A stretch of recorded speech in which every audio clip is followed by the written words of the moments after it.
ล้านกว่าล้านกีบนะล้านเท่าไรนะ1.7 1.8ปาดบางหารกับ1.5 1.7 1.8นี่ฮู้บ่ว่าเป็นจำนวนเท่าไรเนาะทุกคนบางคนอาจจะนึกภาพบ่ออก1.7 1.8น้องรัดเคยเฮ็ดงานอยู่ลาวได้เงินเดือน1.7 1.8ก็คือนี่อันนี้คือบ่น้อยไล่เฉลี่ยให้มันเกินนะเกินอยู่ 2-300 จริงๆ1.7 1.8บ่ฮอด 3,000 อันนี้คือเงินเดือนน้องรัดที่อยู่ในลาวแม่นอยู่ลาวเงินเดือนได้1.8แล้วก็มันมี2หารน้องรัดเฮ็ดหารนึงก็ได้1.5โอ้หารนึงได้1.5นี่พี่น้องหารนึงได้ 2,000 แต่หารนึงโชคดีแน่ได้ 3,000 แต่มาทำงานอยู่ประเทศไทยอันนี้ครึ่งเดือนพี่น้อง 7,000 บาทแม่นนี่คือรายรับของน้องรัดที่มาอยู่ประเทศไทยคิดสิถิ่มค่าแรง400-500 บาทกลับประเทศบ่บ่คิดบ่แม่นอันนี้บ่คิดเลยแต่คนเขมรเขาทิมไปแล้วเด้อันนี้ก็บ่ฮู้นำเขาในอายแต่ว่าในส่วนตัวของน้องรัดนะน้องรัดจะบ่ทิมงานที่น้องรัดเฮ็ดณปัจจุบันนี้จะรักษาไว้เนาะทุกคนครับผมงานนี้ระหว่างเฮ็ดอยู่ลาวกับอยู่ไทยตัวใดหนักกว่ากันถามว่าอยู่ลาวกับอยู่ไทยอันใดหนักกว่ากันครับน้องรัดคิดว่าอยู่ลาวเฮ็ดหนักกว่าเพราะว่าเงินเดือน1.8นี่นะเฮ็ดหนักกว่าอยู่ไทยเงินเดือน14,000แม่นเพราะว่าเฮาเฮ็ดทุกอย่างเลยได้อ๋อนี่ครับพี่น้องเงินเดือนชาวลาว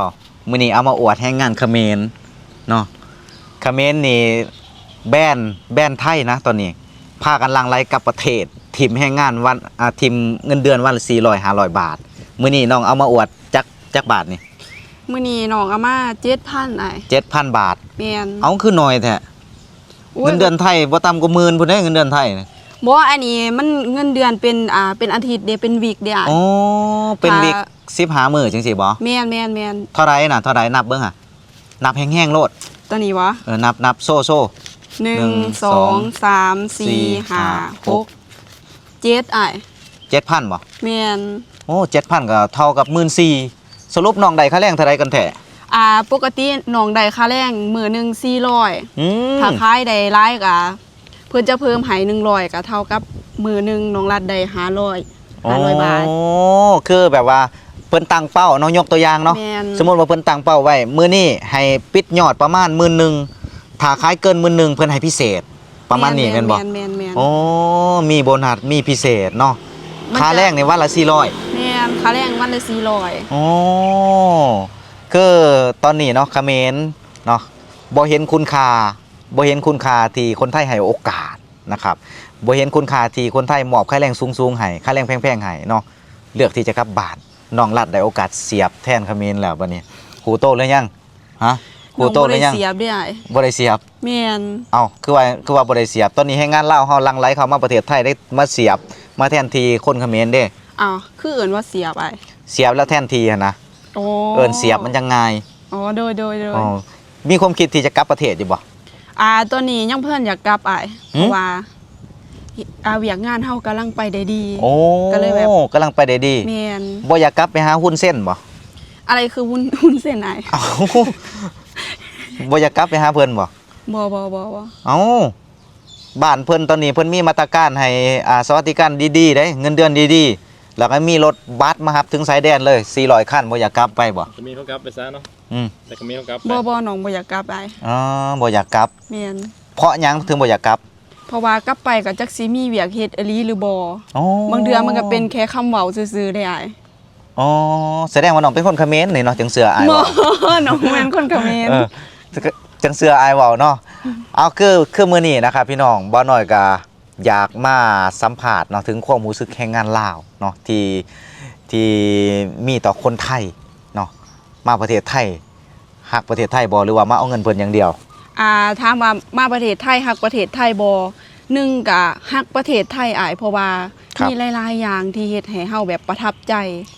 หยังแหน่จากเฒ่าแก่ของน้องรัดในคือแบบเพิ่นนิสัยดีแฮงเป็นกันเองเนาะอันนี้คือน้องรัดต้องขอบคุณเพิ่นที่ให้โอกาสให้น้องรัดได้มีเวียกงานเฮ็ดงานทำได้มีอยู่มีกินก็ย้อนประเทศไทยแล้วก็ย้อนคนไทยเป็นหยังคนเขมรคือบ่เห็นค่าสิ่งที่คนไทยมอบให้อันนี้น้องรัดก็บ่ฮู้คือกันนะครับผมย้อนหยังเพิ่นยังบ่เห็นค่าเนาะสำหรับน้องรัดนะรู้สึกสำนึกบุญคุณในสิ่งที่เพิ่นมอบให้เนาะน้องรัดมาอยู่ประเทศไทยนี่คิดว่าติดหนี้บุญคุณประเทศไทยบ่คิดว่าติดหนี้ประเทศไทยติดหนี้บุญคุณประเทศไทยบ่ก็ 100%เลยคนลาวเฮาหรือว่าน้องรัดเองก็ถือว่าเป็นนี่บุญคุณของประเทศไทยได้อ้าย ครับผม แม่นอันนี้ ฮู้บ่ว่าสาเหตุหยังเข้าจึงติดหนี้บุญคุณประเทศไทย ย้อนว่าเพิ่นให้โอกาสเฮาให้มีชีวิตที่ดี อันนี้ ครับผมแค่นี้เนาะ แม่นแล้วมีหลายๆอย่าง คือบ่หน่อยอยากจะบอกเนาะสิ่งที่น้องรัดบ่ฮู้ว่าเฮาติดหนี้บุญคุณประเทศไทยอิหยังแน่เนาะคือหนึ่งอย่างเลยหลักๆเลยที่เฮาใช้ชีวิตประจำวันเนี่ยก็คือแผ่นดินเนี่ยค่าเหยียบแผ่นดินนี่เฮาเหยียบก้าวขาเข้ามาแผ่นดินเพิ่นนี่เฮาก็ติดหนี้บุญคุณเพิ่นเลยเด้เพราะว่าแผ่นดินเพิ่นนี่อันมีค่านะอันมีค่าล่ะ2มาเนาะเวลามาใช้ชีวิตนี่อยู่ประเทศไทยเฮาบ่ได้ใช้ชีวิตอย่างเดียวเด้เฮาบ่ได้เฮ็ดงานหาเงินอย่างเดียวเด้เฮาต้องมีเจ็บมีไข้มีป่วยแม่นบ่เฮาต้องไปโรงพยาบาลเพิ่นใส่โรงพยาบาลเพิ่นนี่คือเฮาติดหนี้บุญคุณประเทศไทย3เป็นหยังเฮาจึงอยู่ปลอดภัยโดยที่บ่มีโจรขโมยมาทำลายเฮาเพราะว่าเจ้าหน้าที่เพิ่นครอบครองเฮาโดยภาษีของประชาชนที่เพิ่นให้เงินเดือนเพิ่นมอบเงินเดือนให้กับเจ้าหน้าที่มอบเงินเดือนให้เจ้าหน้าที่เพื่อมาปกป้องแรงงานต่างดาวคือเฮานะบุญคุณเพิ่นนี่เว้าไปเว้ามาคือไล่บ่เบิดนะน้องรับไปขี่รถไฟฟ้านี่ก็ติดหนี้บุญคุณเขาแล้วเด้รถไฟฟ้าน้องรับบ่ได้เสียภาษีจักบาทภาษีของคนไทยเป็นคนสร้างเนาะแล้วก็ถนนหนทางที่น้องรับใส่ซุมื้อนี่ก็บ่ได้เสียภาษีใส่เขาเฮาใส่ฟรีๆนี่คือหนี้บุญคุณเพิ่นเนาะอันนี้คือบ่แม่นมาตะวาให้น้องรัดนะครับพี่น้องคืออยากมาอธิบายให้แรงงานเข้าใจเนาะเพราะว่าแรงงานเขมรเขาบ่เห็นค่าแล้วเขาบ่เข้าใจเขาแบบหักศาสตร์ครั้งศาสตร์คือแบบพอหุ้นเส้นเพิ่นเอิ้นกลับไปเพิ่นก็กลับไปจังซี่นะเพิ่นกลับไปแบบว่า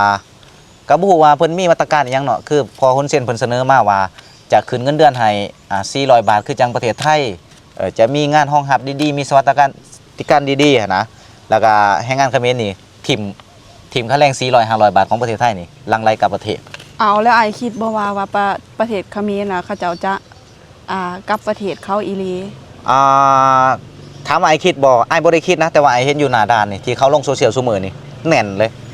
แน่นเลยเดี๋ยวสิขึ้นภาพให้เบิ่งเดี๋ยวไอ้ขึ้นภาพให้เบิ่งเนาะคือในด่านนี่แน่นเลยนะมีแต่แรงงานเขมรเต็มอันหยะเลยแต่ละมื้อนี่แต่ว่าในความคิดของอ้ายนี่ความคิดที่หนึ่งคือคนเขมรกลับประเทศเพราะว่าเรื่องของบัตรนโยบายของรัฐบาลเพิ่นเนาะประเด็นที่2ก็คือเรื่องของบัตรเด้คือคนลาวเฮาโชคดีที่สุดนะน้องฮู้บ่คนไทยนี่ให้สวัสดิการกับคนลาวดีมากๆนะบัตรท่องเที่ยวนี่คนลาวจำมาปึ้งนึงนี่อยู่ได้2 เดือนแต่ว่าคนเขมรจำมาปึ้งนึงอยู่ได้7 วันต้องกลับไปจำใหม่เป็นหยังคือจำได้อยู่7 วันอ้ายอันนี้คือการแบบดัดสันดานของคน เลี้ยงบ่เชื่องไงอันนี้คือวิธีที่เพิ่นแบบตอบโต้เพิ่นตอบโต้กลับไปเนาะที่แสดงว่าคนลาวเฮาได้โอกาสหลายที่สุดแม่นตอนนี้คนลาวเฮาได้โอกาสหลายที่สุดแล้วก็คนไทยนี่ค่อนข้างที่จะหักคนลาวหลายขึ้นปัจจุบันนี้เพราะว่าคนลาวนี่บ่ค่อยมีปัญหาดิเวลาเขามาแต่ประเทศไทยบ่ค่อยมีปัญหาบ่ค่อยสร้างปัญหาแล้วก็ภาษาการเว้าก็อ่อนน้อมถ่อมตนแล้วก็สื่อสารกันง่ายเนาะเพราะฉะนั้นเนาะบ่น้อยก็เลยอยากจะมาเล่าสู่น้องฟังว่ามันเกิดหยังขึ้นในปัจจุบันนี้เนาะในฐานะน้องเป็นแรงงานลาวอยู่ในไทยนะโดยเรื่องความเข้าใจในการเฮ็ดงานเรื่องเฮ็ดงานเด้คิดว่าเงินเดือนมันลำบากบ่กับการใช้ชีวิตอยู่ประเทศไทยเฮ็ดงานอยู่ประเทศไทยนี่ในมุมมองของน้องรัฐนะการเฮ็ดงานอยู่ฝั่งไทยอ้ายบ่ได้ลำบากเลยถือว่าเฮาเฮ็ดได้เนาะเพราะว่าอยู่บ้านเฮาก็เฮ็ดเวียกหนักกว่านี้เด้อ้ายแม่นได้เงินเดือนเท่าไหร่อยู่บ้านเฮาอยู่บ้านเฮาเงินเดือนล้านกว่าล้านกีบนะล้านเท่าไหร่น่ะล้าน7ล้าน8บาทบางหารก็ล้าน5ล้าน7ล้าน8นี่ฮู้บ่ว่าเป็นจำนวนเท่าไหร่เนาะทุกคนบางคนอาจจะนึกภาพบ่ออกล้าน7ล้าน8น้องรัฐเคยเฮ็ดงานอยู่ลาวได้เงินเดือนล้าน7ล้าน8ก็คือนี่อันนี้คือบ่น้อยไล่เฉลี่ยให้มันเกินนะเกินอยู่ 2-300 จริงๆล้าน7ล้าน8บ่ฮอด 3,000 อันนี้คือเงินเดือนน้องรัฐที่อยู่ในลาวแม่นอยู่ลาวเงินเดือนได้ล้าน8แล้วก็มันมี2หารน้องรัฐเฮ็ดหารนึงก็ได้ล้าน5โอ้หารนึงได้ล้าน5นี่พี่น้องหารนึงได้ 2,000 แต่หารนึงโชคดีแน่ได้ 3,000 แต่มาทำงานอยู่ประเทศไทยอันนี้ครึ่งเดือนพี่น้อง 7,000 บาทแม่นนี่คือรายรับของน้องรัฐที่มาอยู่ประเทศไทยคิดสิถิ่มค่าแรง400-500 บาทกับประเทศบ่ บ่ บ่คิดบ่ แม่นอันนี้บ่คิดเลย แต่คน พ เข ราะ ม ว่า รเขาทิมไปแล้วเด้ อันนี้ก็บ่ฮู้นํเขาในอายแต่ว่า ครับ ในส่วนตัวของน้องรัฐนะน้องรัฐจะบ่ทิมงานที่น้องรัฐเฮ็ดณปัจจุบันนี้ โอ้ จะรักษาไว้เนาะทุกคน ครับผม งานนี้ระหว่างเฮ็ดอยู่ลาวกับอยู่ไทยตัวใดหนักกว่ากัน ถามว่าอยู่ลาวกับอยู่ไทยอันใดหนักกว่ากัน ครับ น้องรัฐคิดว่าอยู่ลาวเฮ็ดหนักกว่าเพราะ ฮะ ว่า เงินเดือน1,800,000นี่นะเฮ็ดหนักกว่าอยู่ไทยเงินเดือน14,000 แม่นเพราะว่าเฮาเฮ็ดทุกอย่างเลยได้อาย อ๋อ แต่ว่าเฮามาเฮ็ดอยู่ไทยเฮาเข้าเวียก3 โมงเฮาเลิกก็ประมาณ2 ทุ่ม อ๋อ2 โมง3 โมง2 ทุ่ม3 โมง4 5 6 7 8 9 10โอ้เฮ็ดงาน8 ชั่วโมงนี่7 ชั่วโมง8 ชั่วโมงเนาะปาดกับพี่น้องเนาะอัน แล้ว นี้ ก็มันก็เป็นเวียกโบนัสแน่ ครับ ถ้าเทียบใส่ลาวก็โอ้โหแตกต่างกันเลยอ่ะ บ่น้อยงงนะอันนี้น้องรัฐเว้ามานี่บ่น้อยงงคือตอนอยู่ลาวน้องรัฐได้เงินเดือน 3,000 บาท แต่ว่า แม่น เวียกมันจะหนักกว่าอยู่ไทย แม่นๆ แต่อยู่ไทยได้เงินเดือน14,000นะครับแต่ว่าเวียกเว้ากว่าอยู่ไทยนะครับพี่น้องเนาะอันนี้ก็เป็นความรู้สึกแล้วก็คำตอบเนาะที่คนลาวหลายๆคนนะครับมักฮักในประเทศไทยเนาะคนลาวหลายๆคนที่จงรักภักดีกับประเทศไทยเพราะว่าผลตอบแทนเพิ่นดียังบ่พอนะครับยังรับรองว่ายังรองรับให้งานลาวหลายๆคนว่าเขามาไทยแล้วต้องมีเงินเดือนดีๆนะเขามาไทยแล้วต้องมีสวัสดิการดีๆเนาะมีประกันสังคมอีกเด้แรงงานลาวนี่มีประกันสังคมนะทุกคนรักษา ซาฟรี แมนรักษาฟรีนี่แหละนะครับทุกคนเนาะบ่น้อยบ่อยากให้บ่ว่าจะลาวกัมพูชาเมียนมานะครับอย่าคิดทรยศประเทศไทยนะครับเขามาแล้วให้สำนึกบุญคุณของเพิ่นเนาะบ่แม่นว่าสิมาตั้งคำถามว่าหนูเป็นหนี้บุญคุณอะไรตรงไหนที่หนูเป็นหนี้บุญคุณหนูมาสร้างถนนนะหนูมาสร้างตึกนะเฮาบ่อยากให้คิดแบบนั้นเนาะเฮาต้องวิเคราะห์หรือว่าคำนึงถึงมือแรกที่เขามาเนี่ยอย่างเช่นน้องรัฐเขามามือแรกนี่บ่น้อยเห็นแต่เสือค่าคิงกับสงค่าคิง แม่นเขามามือแรกนี่นะครับแต่ทุกมือนี่รู้นี่มีเงินเป็นกอบเป็นกำเนี่ย แถมจะน่าให้โบนัสอีกดิ จะน่าให้โบนัสอีก แม่นเพิ่นเอาให้ตลอด ครับผม ก็คือบางมื้อก็แบบขายของนะขายดีเพิ่นก็จะเอาให้เลย ครับ อันนี้ มียังอยากขอบคุณพี่น้องชาวไทยวะ อันนี้น้องรัฐต้องขอบคุณขอบใจเนาะพี่น้องชาวไทยหรือว่าประเทศไทยที่ให้โอกาสน้องรัฐเนาะได้เฮ็ดเวียกหรือว่าหาเงินเก็บเงินเนาะทุกคนได้เป็นกอเป็นกำจังซี่เนาะ ครับ ถ้า ผม น้องรัฐเฮ็ดอยู่ประเทศลาวก็น่าจะได้เฮ็ดหลายเดือนทุกคนจึงจะได้ซำนี้เนาะ ครับ น้องรัฐต้อง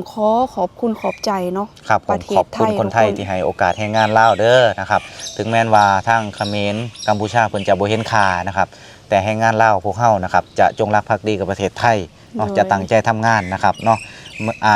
คนไทยบ่ต้องห่วงว่าประเทศไทยจะขาดแคลนแรงงานนะครับคือแรงงานลาวเฮานี่นะครับก็พร้อมที่จะซัพพอร์ตนะครับพร้อมที่จะอยู่เคียงข้างไทยนะครับก็สำหรับคลิปนี้นะครับทุกคนนะก็ขอบคุณหลายๆที่เข้ามารับชมนะครับบ่าวน้อยแล้วก็น้องรัตธิดาชาแนลนะครับขอตัวลาไปก่อนครับผมสวัสดีครับผม